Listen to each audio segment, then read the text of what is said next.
Hello and welcome to ABC and lifestyle official channel. मैं हूं doctor Parveen Malik. स्वागत है आपका।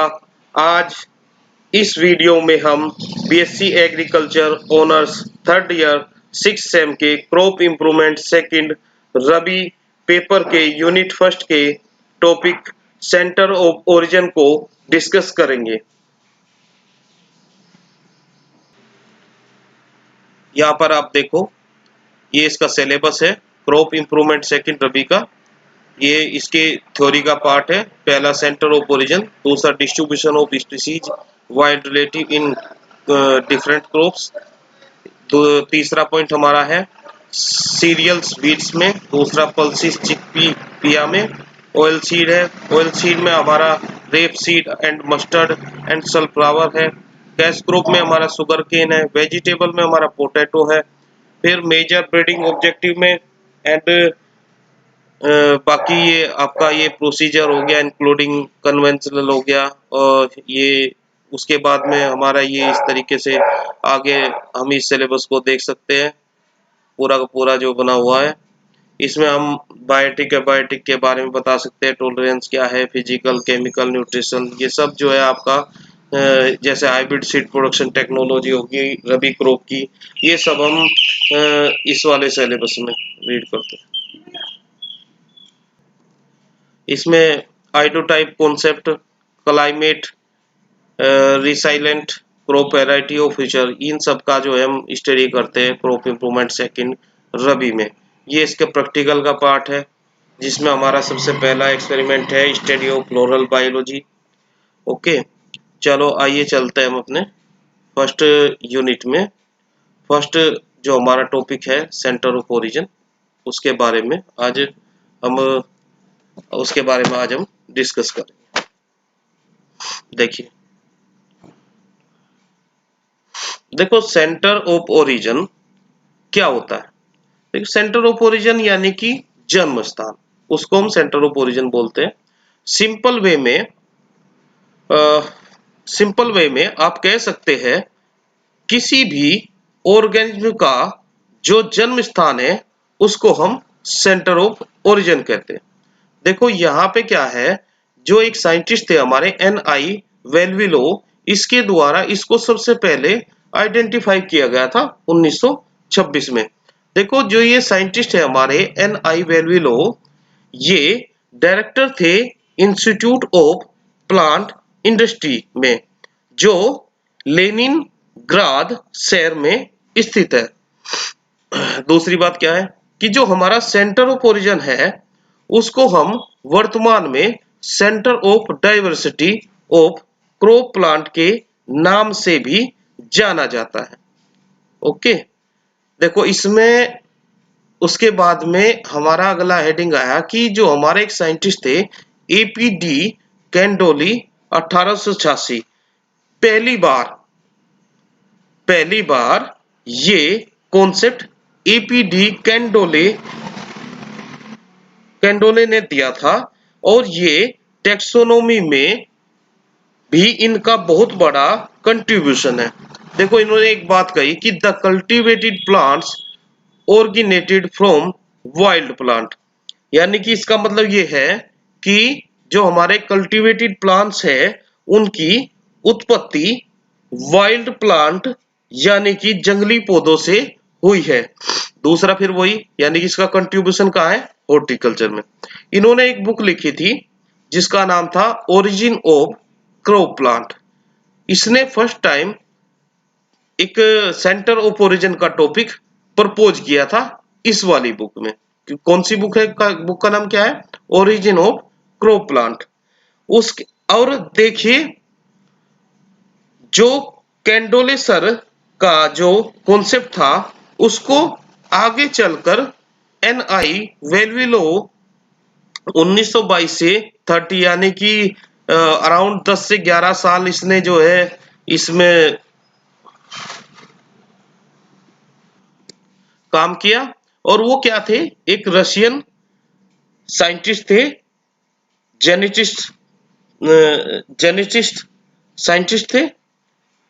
देखो फिर उसने एक अपनी लाइन में कहा कि plant diversity restricted to small geographical area isolated by hill desert and rivers. देखो इसका मतलब ये है कि जो हमारे प्लांट की जो डाइवर्सिटी है या जो हमारी क्रॉप प्लांट की बहुत सारी स्पीसीज है जिस एरिया में पाई जाती है उनको हम प्लांट डाइवर्सिटी एरिया मानना चाहिए। तो वो एरिया बहुत छोटे छोटे ज्योग्राफिकल एरिया यानी कि भौगोलिक एरिया है जो एक दूसरे से पहाड़ों के कारण, घाटियों के कारण, नदी के कारण एक दूसरे से अलग है। ये इसके बाद का मतलब हुआ। फिर इसने अपनी एक डेफिनेशन में क्या कहा कि a geographical area with maximum diversity of crop plant is called centre of origin या सेंटर ऑफ डाइवर्सिटी। देखो इसमें ये बात कहेगी कि ऐसा ज्योग्राफिकल एरिया जिसमें क्रॉप प्लांट्स स्पीसीज की मैक्सिमम डाइवर्सिटी हो उसको सेंटर ऑफ ओरिजिन या सेंटर ऑफ डाइवर्सिटी कहते हैं। ये उसने अपनी डेफिनेशन दी थी। कौन से साइंटिस्ट ने? एन.आई. वेल्विलो ने। अब आगे चलते हैं। देखो एन.आई. वेल्विलो के द्वारा इनको दो कैटेगरी में डिवाइड किया। सबसे पहली कैटेगरी का नाम था हमारा प्राइमरी सेंटर ऑफ ओरिजिन और दूसरे वाले सेंटर का नाम था हमारा सेकेंडरी सेंटर ऑफ ओरिजिन। इसने प्राइमरी सेंटर ऑफ ओरिजिन में क्या कहा कि maximum plant diversity with large number of relatives wild species, यानी कि इसका मतलब यह है कि ऐसा ज्योग्राफिकल एरिया जिसमें ना सिर्फ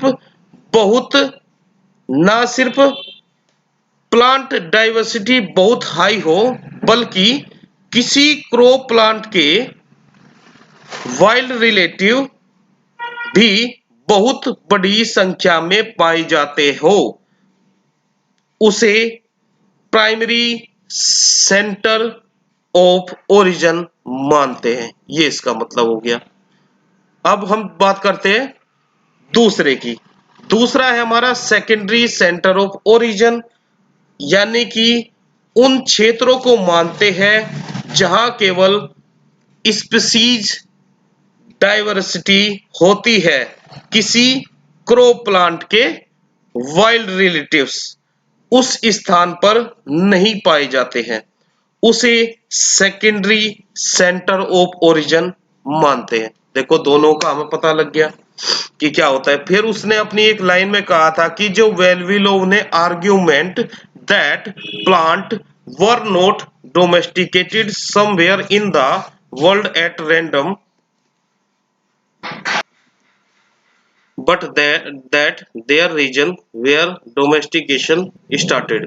इसका मतलब ये है कि वेल्विलो ने दिया था कि पौधों को वर्ल्ड में कहीं भी रैंडम रूप से डोमेस्टिकेटेड यानी कि पालतू नहीं बनाया गया था, बल्कि वह एरिया जहां पालतू बनाना स्टार्ट हुआ था, ये कहा था उसने। अब later in 1935 Vavilov the centre into 12 given below. बाद में 1935 वेल्विलो ने सेंटर को 12 में डिवाइड किया जो नीचे दिए गए। सबसे पहला हमारा है चाइनीज सेंटर। ये सबसे बड़ा और पुराना सेंटर माना जाता है। इसमें origin centre of 135 crops plant soybean लीची, यानी कि 135 क्रॉप प्लांट्स का ओरिजिन सेंटर है, यानी कि उत्पत्ति केंद्र है, जिसमें सबसे प्रमुख सोयाबीन लीची है। दूसरा हमारा है इंडियन सेंटर। इंडियन सेंटर के अंदर दो सब सेंटर में इसको डिवाइड किया गया है। सबसे पहला हमारा इंडो बर्मा, दूसरा हमारा इंडो मलिया। इंडो बर्मा के अंदर 117 क्रॉप्स आती है और इंडो मलिया के अंदर 55 क्रॉप्स आती है। इसमें सबसे प्रमुख दो